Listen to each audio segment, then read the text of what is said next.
Bismillahirrahmanirrahim. Assalamualaikum warahmatullahi wabarakatuh. Halo sahabat sains fisika. Jumpa lagi dengan saya Purwaning Handayani. Pada kesempatan kali ini saya akan membahas tentang suhu dan kalor.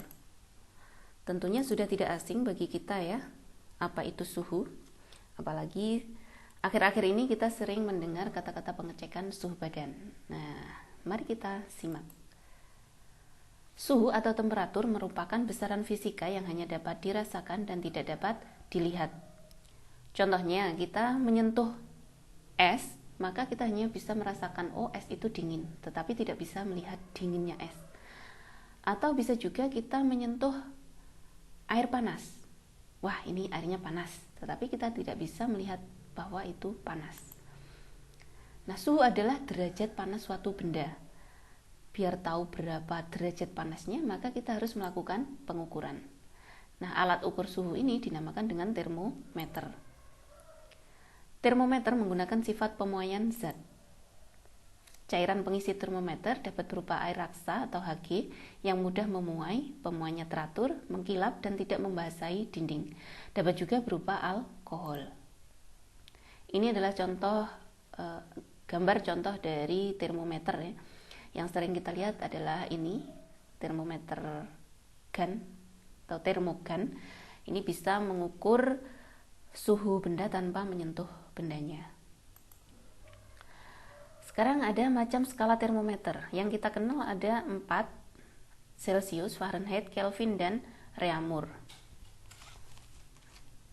Dari keempat termometer ini, semuanya ditetapkan bahwa titik bawahnya atau batas bawah ini adalah dinamakan titik bawah, kita singkat dengan TB. Kemudian yang ini adalah titik atas, kita singkat dengan TA. Titik bawahnya ini diukur dengan mengukur air murni pada tekanan 1 atmosfer ketika dia membeku. Diukur suhunya kemudian ditetapkan sebagai titik bawah.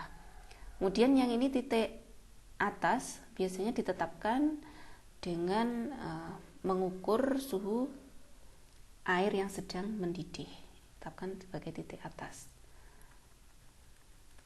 Nah, jika kita ingin membandingkannya, maka ini adalah TC, ini TF, ini TK, TR.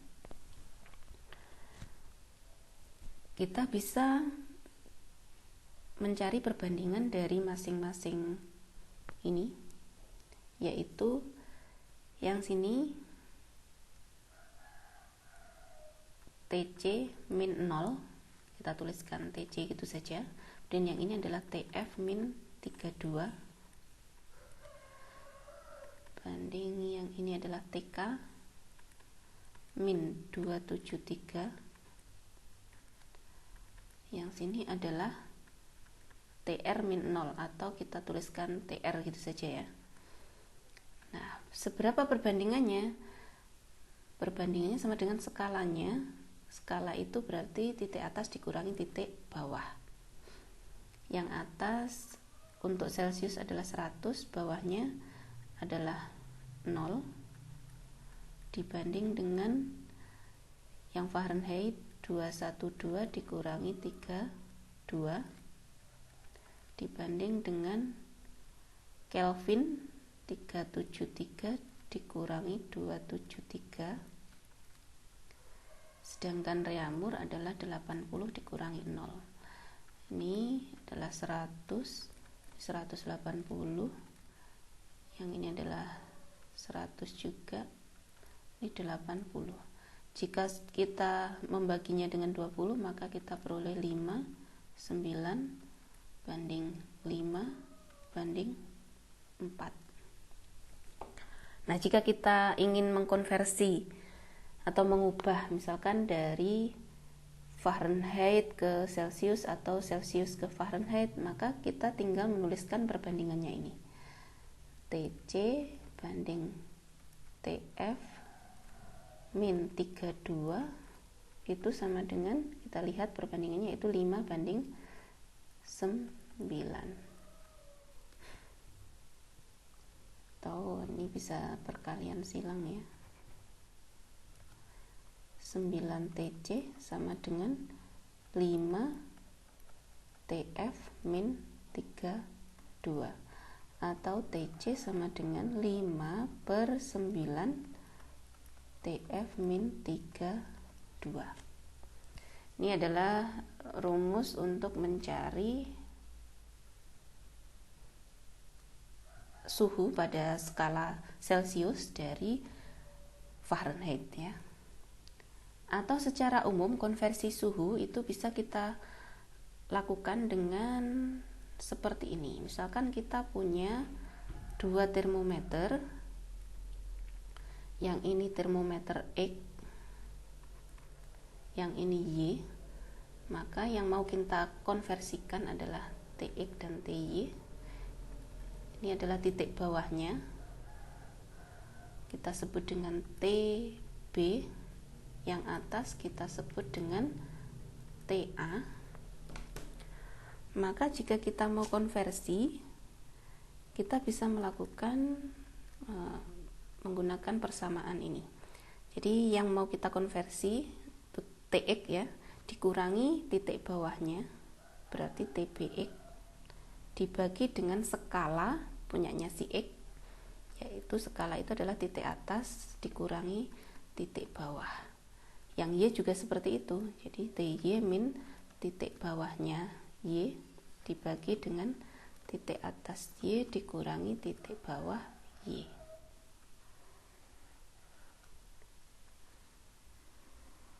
Ini adalah persamaannya. TB titik bawah TA titik atas. Oke, sekarang kalor.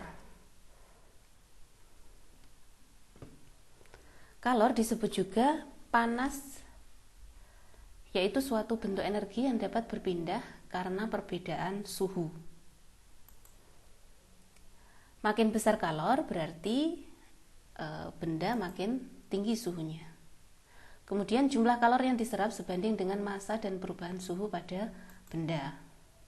Ini bisa kita tuliskan, kalor itu simbolnya Q ya, sama dengan M kali C kali delta T.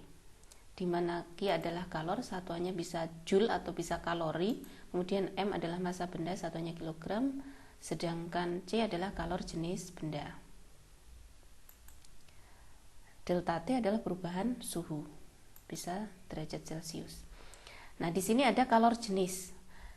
Kalor jenis benda adalah bilangan yang menunjukkan jumlah kalor yang diserap untuk menaikkan suhu tiap satuan massa zat sebesar 1 derajat. Jadi makin besar kalor jenis benda ini, makin lambat naiknya suhu. Jadi dipanasi lama itu baru suhunya naik. Selanjutnya ada kapasitas kalor. Kalau kapasitas kalor ini disimbolkan dengan C besar ya, adalah bilangan yang menunjukkan jumlah kalor yang diserap suatu zat untuk menaikkan suhunya sebesar 1 derajat. Atau bisa kita tuliskan C sama dengan Q per delta T, atau sama dengan M kali C. Kalor ini dapat berpindah dari suhu tinggi ke suhu rendah. Satuan kalor itu bisa berupa kalori, bisa joule, bisa erg.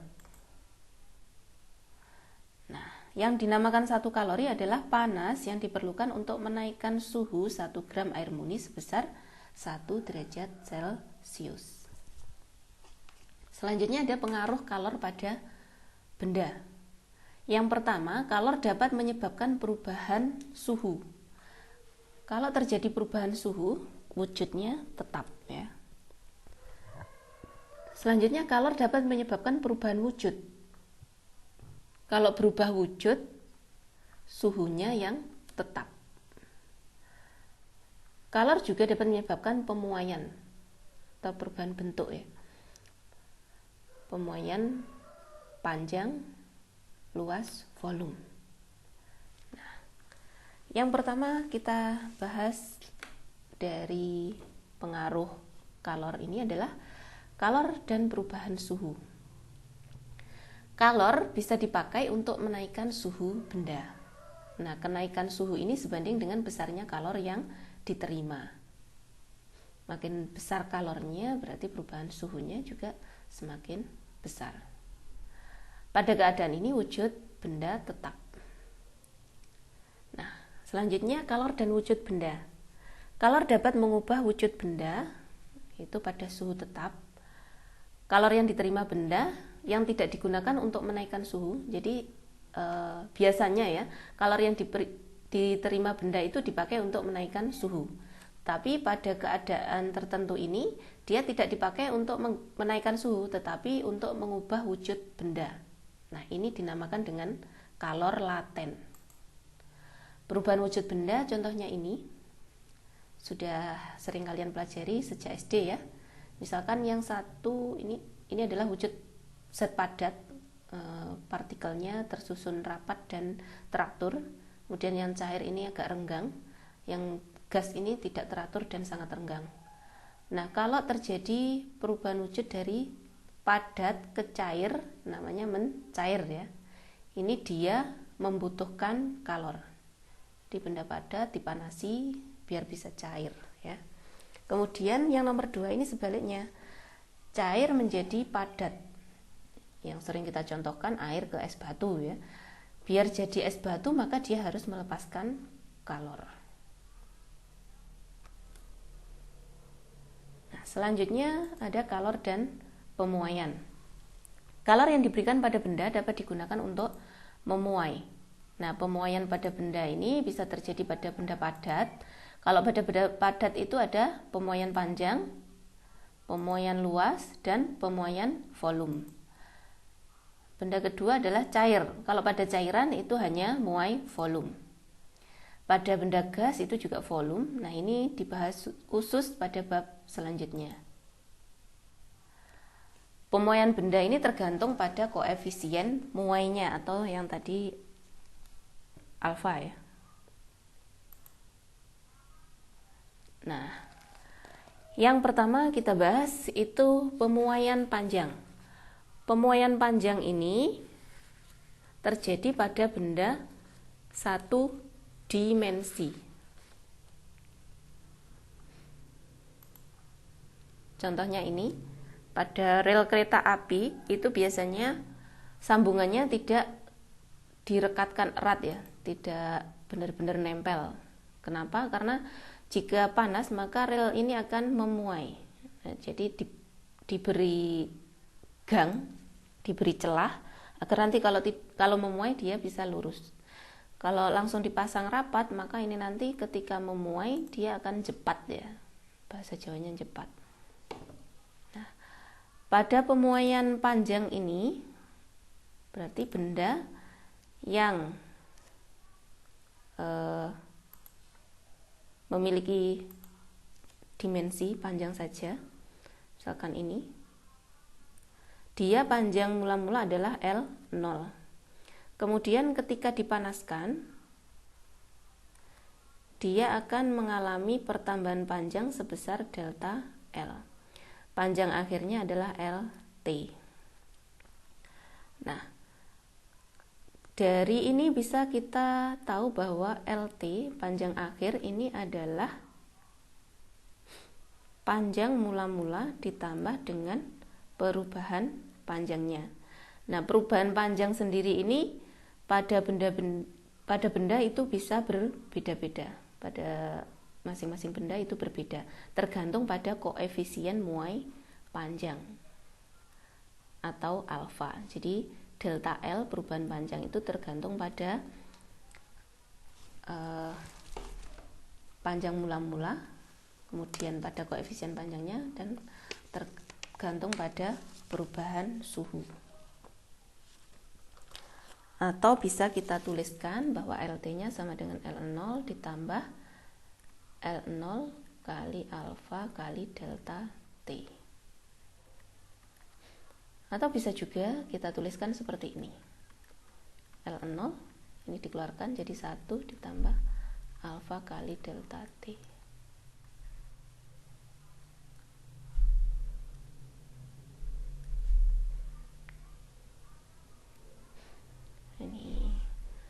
T adalah panjang akhir, L0 adalah panjang mula-mula, delta L adalah perubahan panjang.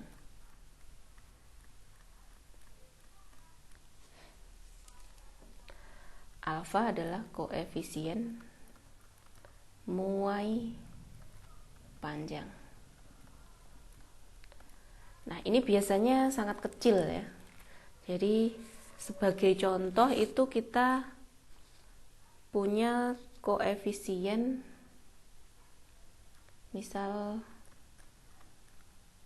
alfa dari baja, koefisien muai baja itu adalah 11 kali 10 pangkat min 6. Jadi sangat kecil angkanya ini. Nah, selanjutnya ada muai luas. Kalau muai luas ini berarti terjadi pada benda yang berbentuk luasan atau 2 dimensi. Kita perhatikan ini ada sebuah pelat. Kalau dipanaskan, dia akan memuai ke arah panjang dan lebarnya.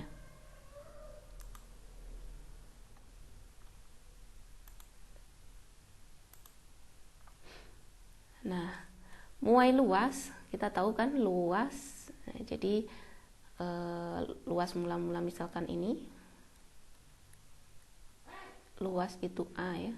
Ini A0. Jika dipanaskan jadi ada tambahan panjang dan lebar, jadi AT.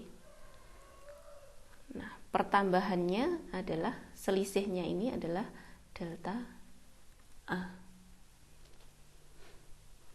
Atau bisa kita tuliskan luas atau A itu adalah panjang kali lebar ya, atau yang mudah panjang kali panjang, itu saja, dimensinya kan panjang. Nah, berarti ini sama dengan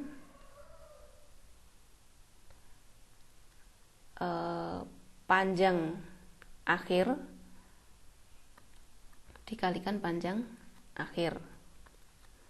Ya, panjang akhir itu sama dengan L0 ditambah L0 alfa delta T. Yang ini juga L0 ditambah L0 alfa delta T. Ini kalau kita kalikan jadinya L0 kuadrat ditambah dengan 2 kali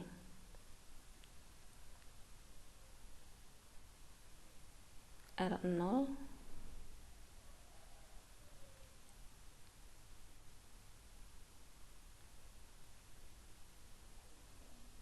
alfa delta T ditambah L0 kuadrat alfa kuadrat delta T kuadrat.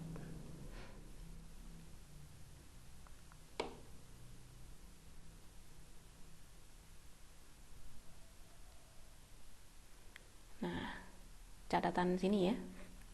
Kita tahu bahwa alfa tadi sangat kecil ya nilainya. Alfa misalkan baja tadi 11 kali 10 pangkat min 6. Pangkat min 6 ini sangat kecil, sehingga kalau alfa kuadrat ini dianggap 0. Sehingga yang ini bisa kita coret. Nah, L0 ini kan sama dengan A0 ya. Ini bisa kita tuliskan sebagai A0. Ditambah berarti ini adalah perubahan panjangnya. Ini kalau kita tulis 2 alfa,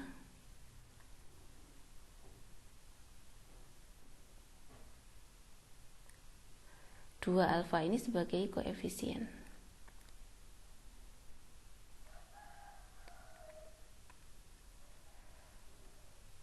Maaf, yang ini tadi ada kuadratnya ya.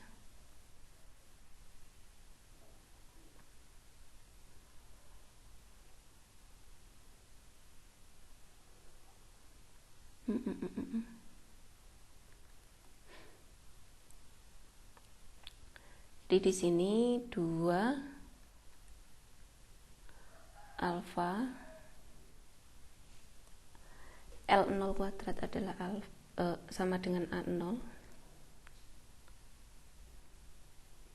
kali delta T.